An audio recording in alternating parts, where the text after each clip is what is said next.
You can see this is actually powered by the new Snapdragon 675 octa-core processor. So I feel this one might be the first smartphone in India that is coming with the Snapdragon 675 SoC, and it's an octa-core, and it also has that in-display fingerprint scanner. That means AMOLED screen and stuff. And again, the front-facing camera, that pop-up camera, is supposed to be 32 megapixel. If I'm not wrong, this might be the highest megapixel count for a front-facing camera. And many of you keep asking me about SAR values. Here it's given. It's 1.155 for the head, and the body it's 0.28. Anyways, guys, let's quickly just open this up and let's have a look at the phone itself. And it opens like this. So let's open this up. And might be a case inside this. Yes, as you can see, we get a SIM ejector tool, paperwork, SAR values and manuals and all those things. Let me keep that to the side. And we also get this case in the box, so it's nice to see that. And this is the device itself, and again, as the in-display fingerprint scanner and stuff. And this is this bluish color. So yeah, as you can see, we have that.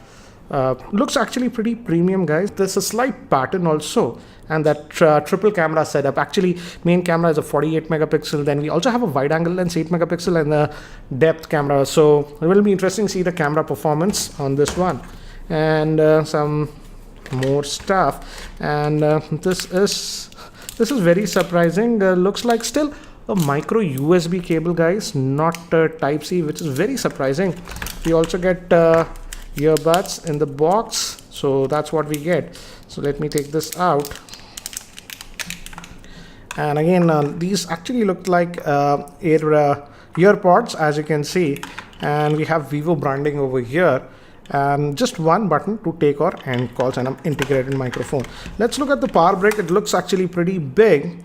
And guys, yes, it's actually, as you can see, it's a fast charger, because it supports 9 volts at 2 amps. So 18 watt fast charger that we are getting in the box. So that's what we get in the box. So let me keep these things to the side.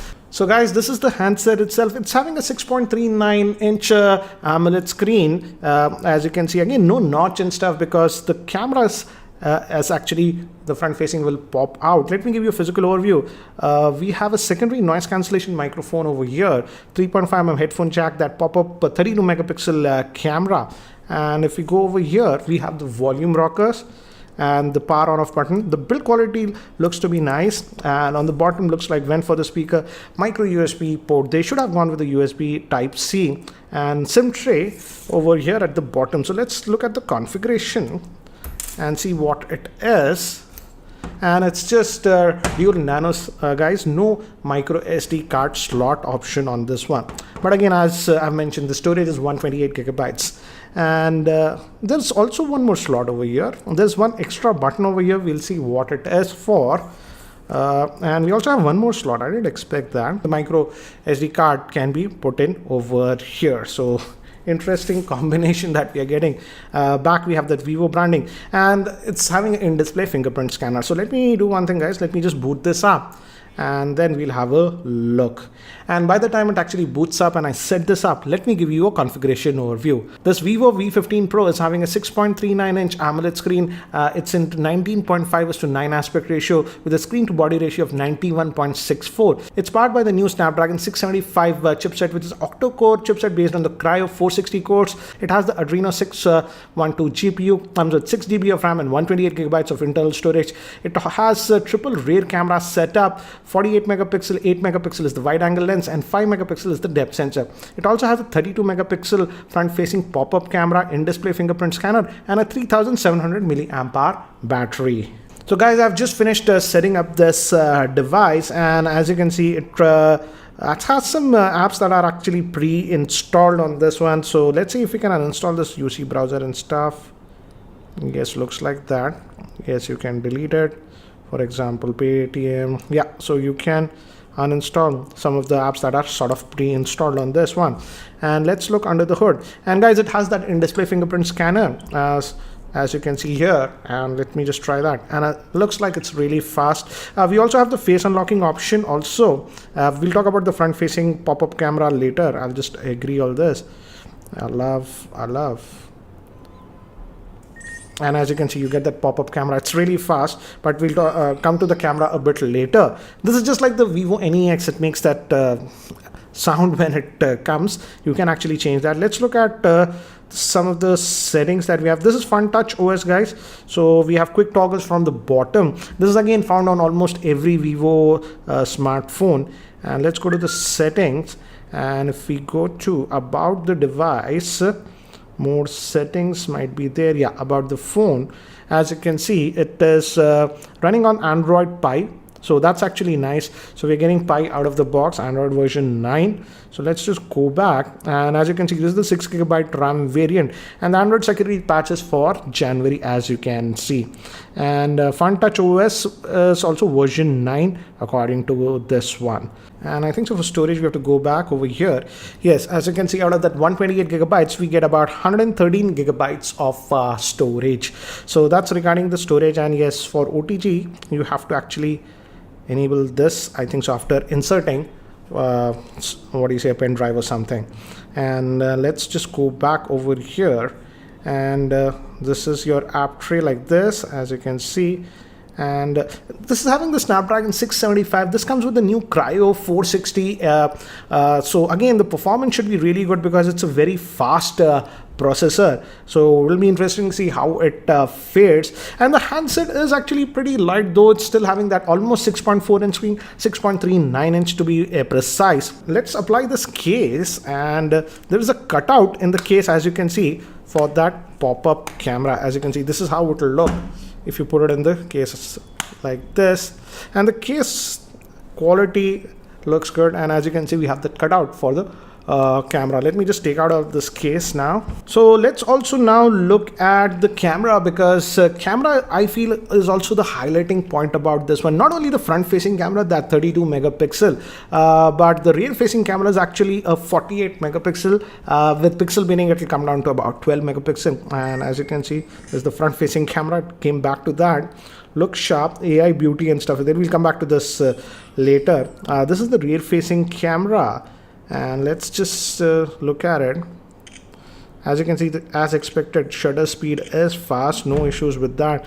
We also, this is the Pro mode. We have the panorama, night mode, AI beauty. This is the regular mode, as you can see. So we have a lot of modes in this one also. And the video, I'm assuming, as you can see, the interface is slightly different. You can even go into 19.9 aspect ratio.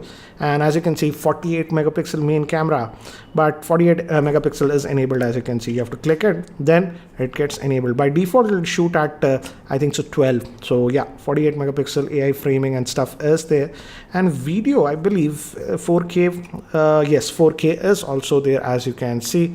So you can shoot in 4K, and even 4K, this is interesting, it's showing 60 FPS. I didn't expect that. So that is interesting. And now quickly, let's look at the front facing camera. Again, it pops up like this, as you can see. And this is the video. Let's go to the photo mode. And it also says HDR, so that's nice, like this. And we also have that AI mode, and this, I think so, portrait lighting effect. So this is nice. As you can see, it says studio light, natural light. Just notice my face, how it's changing the lighting. Stereo light, this is interesting. Loop light, rainbow light. So we have a couple of modes. So you can get, I think this gives the stereo light is giving good contrast. But if you want the face to be lit up, like studio light, as you can see, is giving that very different effect. So these are some of the samples taken with the rear facing camera, and immediately I noticed that the pictures are really sharp and the colors actually pop. I also took some close-up shots, and as you can see, it has a lot of detail, but sometimes I do notice that it is actually adding saturation to the color a little bit, as you can see. But here are some of the human shots that I took of myself, and again, I like the fact that the skin tone colors are really good, as you can see, and overall the picture is actually very sharp. Even when I zoom in about about 250%. As you can see, it was sharp. And these are taken in the portrait bokeh mode. And I feel it's doing a very good job even in this portrait bokeh mode. As you can see, I'm zooming up and also we have a lot of detail. So I feel the camera performance was very good. And these were samples with the front facing camera. Again, the 32 megapixel front facing camera is really sharp. And these were taken in that lighting effects portrait mode with the front facing camera. This one also has that wide angle lens. So this was taken in the wide angle lens. And again, this is the normal shot. This was in the wide angle lens. Again, normal shot, and this was taken in the wide angle lens. I also shot some pictures in artificial lighting, regular shot, and this was in the wide angle lens. Again, regular shot, and this was in the wide angle lens. The wide angle sometimes in artificial lighting is a little bit soft, but I'm glad at least it is there. And these were sample shots taken in artificial lighting conditions. And as you can see, even in artificial lighting conditions, the camera is doing an incredible job in my opinion. The skin colors and everything is accurate even in artificial lighting. And these were taken in the portrait bokeh mode in artificial lighting conditions. And as you can see, even in artificial lighting conditions with that portrait bokeh mode, the pictures came out to be really good. The skin colors are also very accurate. And these were taken with the front facing camera. So definitely camera is a big strength of this device. So guys, that's it for now for the unboxing and first look at this Vivo V15 Pro. So what do you guys think about this smartphone? I definitely feel camera is a big strength of this device. But anyways, let's see how Vivo prices this one in India. Anyways guys, that's it for now for this unboxing. If you have any other questions about this one, do let me know in the YouTube comments section below. And if you guys are still not subscribed to my YouTube channel, hit that subscribe button. This is Ranjit and I hope to see you in my next video.